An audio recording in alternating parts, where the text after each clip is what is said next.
3 adorable Pokemon, 1 unforgettable choice. When Professor Oak first gave gamers the option of Bulbasaur, Charmander, or Squirtle, no one could have suspected the massive gaming juggernaut that would begin in that simple Pallet Town lab. But forget about changing the face of gaming and all that. What we want to know is, was our choice the best? Which of the 3 Gen 1 starters reigns supreme?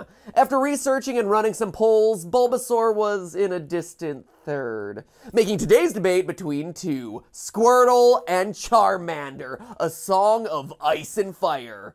Well, not really ice, it's more water and fire, but I'm really excited about the new season of Game of Thrones, guys, okay? Today, we're looking at everything from stats to strategy to just plain old cool factor to determine which Mon is #1. Ladies and gentlemen of the internet, welcome to DeadLock.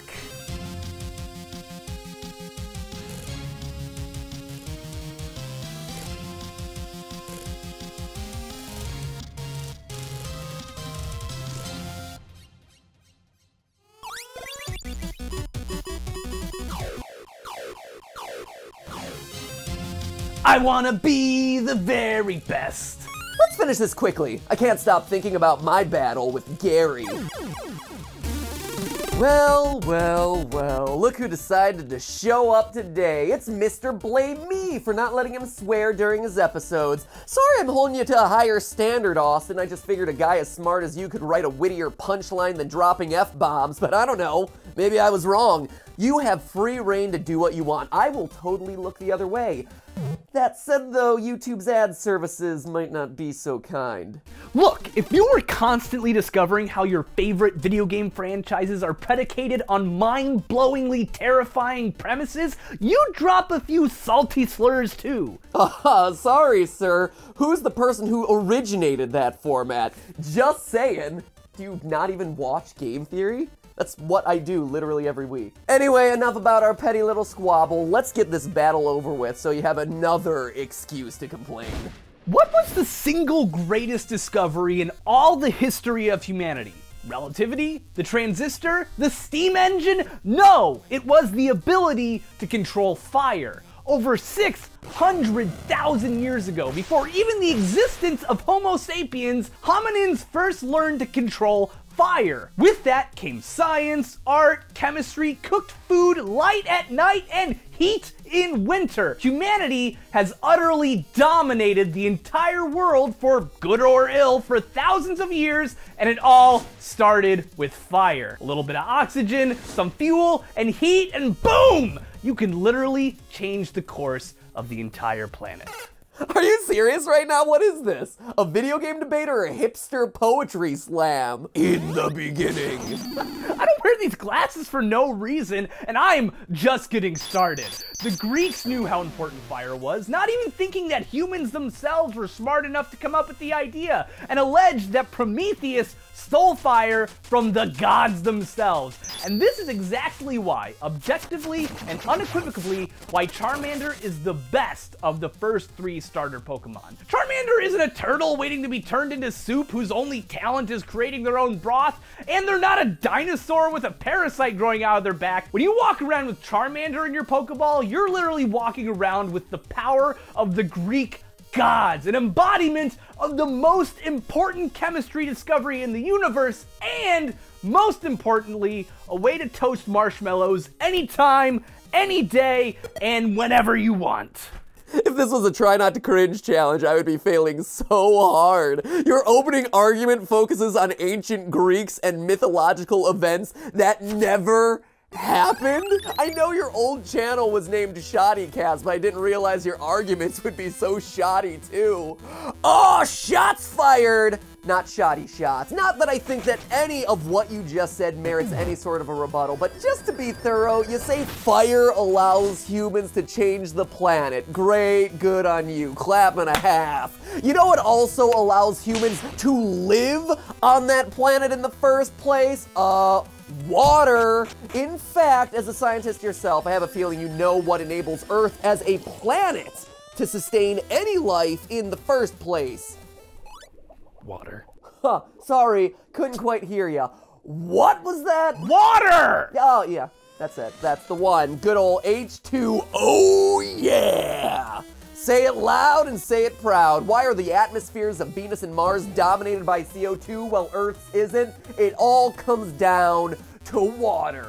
In ye olden days, Earth's atmosphere was likely dominated by carbon dioxide similar to Venus and Mars, but Earth also has vast oceans of liquid water. Carbon dioxide dissolves easily in water, so our oceans absorb much of that atmospheric CO2, and a few steps later, we had ourselves the magical mix to create an atmosphere that allows us to support life. Life that allowed Pokemon the game to get made, Squirtle and Charmander to get developed, and us to have this debate today. So maybe, Austin, maybe you should start moving away from just arguing the primordial elements and instead start talking about, I don't know, the game, maybe. Huh? Oh boy. You got me, Matt. It's not like water can be found literally everywhere in the freaking solar system, but fine, let's have it your way. Charmander is, by almost every metric you want to go by, the most popular of all the Generation 1 starters. My Twitter followers, 7,000 of the best and brightest people on the planet, overwhelmingly voted for Charmander over Squirtle. What? And if that's not good enough for you, It's not. A year ago, Nintendo themselves surveyed over 500,000 Pokemon fans and built a master list of the top 100 most popular Pokemon ever. Good thing you didn't choose Bulbasaur, because that thing did not even make it onto the list. Charizard, though, the final evolutionary form of Charmander, placed at a whopping number 6, barely getting beaten out by the series mascot Pikachu, the genetic freak Mew, the god of the frickin' Pokemon universe, and some adorable little pink thing. Where's Blastoise? I can't even find. Oh, there he is, number 86! Some super adorable pink thing? Please tell me you know that thing's name. It's Sylveon! Easily the most adorable of all of Eevee's possible evolutions. Well, I'm so glad to see that you were able to tear yourself away from Twitter in order to do some actual research on Pokemon for this debate. That being said, no offense to your Twitter fans, but while interviewing actual creators of these games, Junichi Masuda, producer of Omega Ruby and Alpha Sapphire, and Shigeru Omori, planning director of those remakes, neither one selected Charmander as their starter. Masuda went with Bulbasaur and Omori chose Squirtle. Huh. 2 out of 3 ain't bad, unless that missing third is the character you're looking to defend. Oh, you know who else chose Squirtle? Speedrunners. The people who truly are the best, like no one ever was. Players whose literal job it is to beat the game as efficiently as possible. Squirtle has a powerful moveset to begin with, and with the addition of TMs like Dig and Mega Punch, Squirtle really has no real weaknesses until the Elite Four. Squirtle is also the only starter Pokemon that can learn Surf, which you need to complete the game, and you'll appreciate this one. Even science is on my side, Austin. This article, published by Scientific American, ran the numbers and concluded that Squirtle was indeed the best choice. You're not gonna go against science, are you, Austin? I mean, it is the name of your show after all. I love myself a good speedrun, Matt, but as awesome as those guys are, they're not the average gamer. Heck, they're not even the best gamers. They're about efficiency of movement and muscle memory. I'd say that's not how the average person's gonna be playing Pokemon. Charmander starts out slightly weaker than Squirtle by pure stat points. I'll give you that, which easily puts you at a disadvantage for the first 2 gym battles. But this only proves that it's the starter of the most skilled trainers who can overcome adversity for a huge payoff, where Charizard has a huge stat advantage over Blastoise, both in overall total, but especially in the key stat that they both utilize most, special attack.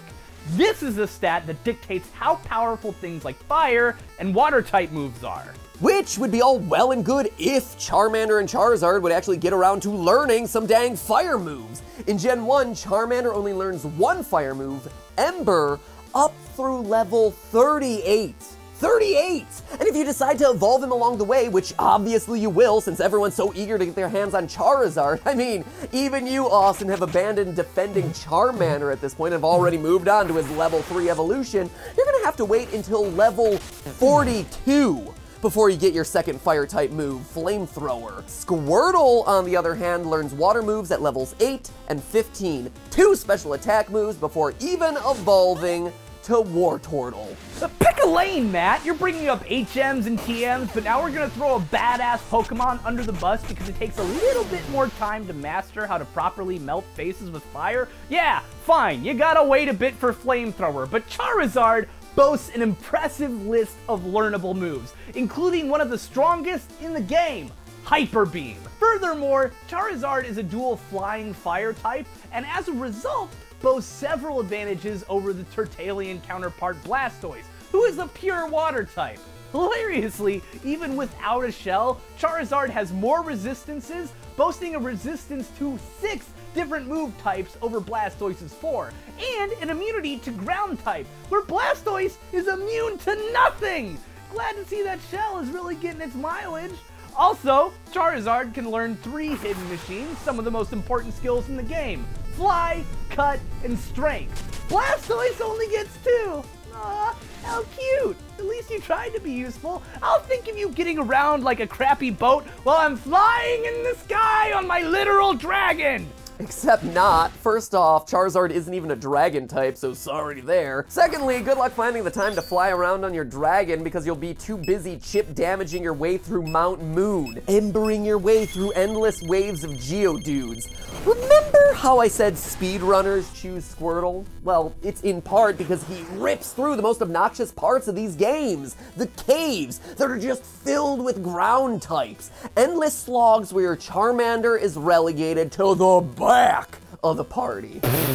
All that proves is that any trainer with the guts to pick Charmander is gonna make it to the end of the game stronger than someone who just coasted their way through because they picked easy mode. Charmander forces you to get good and teaches you the patience that you really need to become a true Pokemon master. Plus, petty though it is, Charmander gets an entry in the Pokédex before Squirtle. It's like the game itself knew all along that Charmander is more important and wanted to give them the prominence that they deserve over raw turtle soup.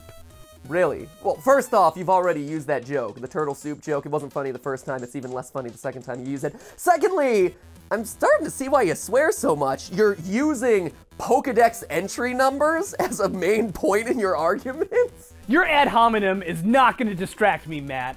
And let's just keep this petty ball rolling. I owned Pokemon Red growing up, for which Charizard was the mascot. And Charizard made a comeback as the mascot of Fire Red, a remaster of the original Pokemon Red. And wait, where's Water Blue? That's right, there isn't one! They decided to make the Japan-exclusive Pokemon Green instead.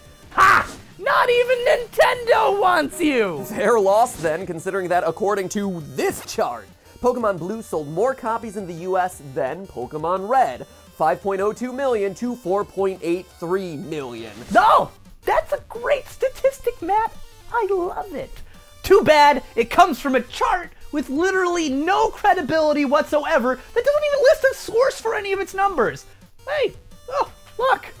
I just found this chart here in my pocket that says nobody bought Pokemon Blue and concludes that Austin Horrigan is the sexiest YouTuber in Illinois. Not really a lot of competition, but whatever. I mean, it's not the best source of data out there, but it is all the info I was able to find online. But now it is time to extinguish your flame once and for all. The big, huge, game-ending elephant in the room. 3 words. Water beats fire. That's it. As I said before, Charizard, while slow in the beginning, is a friggin' beast in late game, and he can learn Hyper Beam. With a higher special attack, the stat used to determine the damage output of this move, he can hold his own in a fight against Blastoise. Charizard has a higher speed, which means a significantly higher crit percent, and a higher special attack, higher than Blastoise's special defense. Hyper Beam has a higher chance to hit, also 90% accuracy versus your Blastoise's Hydro Pump, the only move in Blastoise's entire repertoire even remotely capable of giving Charizard pause. It's a lot of ifs. A lot of ifs. All right then, smart guy, you're so good at computer modeling, run the numbers for who wins, Charizard or Blastoise. 100 matches, go. Running the numbers, you find out that 75% of Blastoise's defeat happened in round 3. Charizard gets to move first. So, great! But in 100 battles, over 80% of Charizards are defeated by Blastoise at the beginning of round 3, so... I rest my case.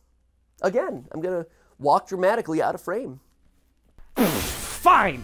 So what?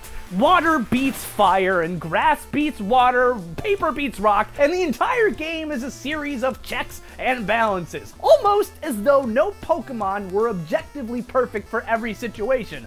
But that doesn't erase the fact that Charizard has higher stats across the board, and as a little bonus, my baby has a tiny Whittle Charmander toy, and my baby's adorable, Matt. Adorable! Are you saying that babies aren't adorable and therefore right all the time? I don't know, I'd say a half turtle, half machine with giant water cannons coming out of its shell is pretty goddamn awesome. Apologize for the swearing, but I wanted to steal a phrase out of Austin's book for emphasis and dramatic effect. How'd I do? I'd totally do that better. And I won the debate, so we're even. Ladies and gentlemen of the internet, we have reached deadlock. Now the decision is in your hands. Which Gen 1 starter is the best? Are you hot for Charmander, or did Squirtle put Austin on ice? And hey, let's throw in Bulbasaur there too. We just didn't have 3 people to debate with us, and Bulbasaur was clearly 3rd place in all the polls that we saw. So anyway, since there are no more annotations, click the eye icon in the upper right-hand corner of the screen to cast your vote. Or tell us what you think in the comments below. Don't let your childhood down. Which Gen 1 starter reigns supreme?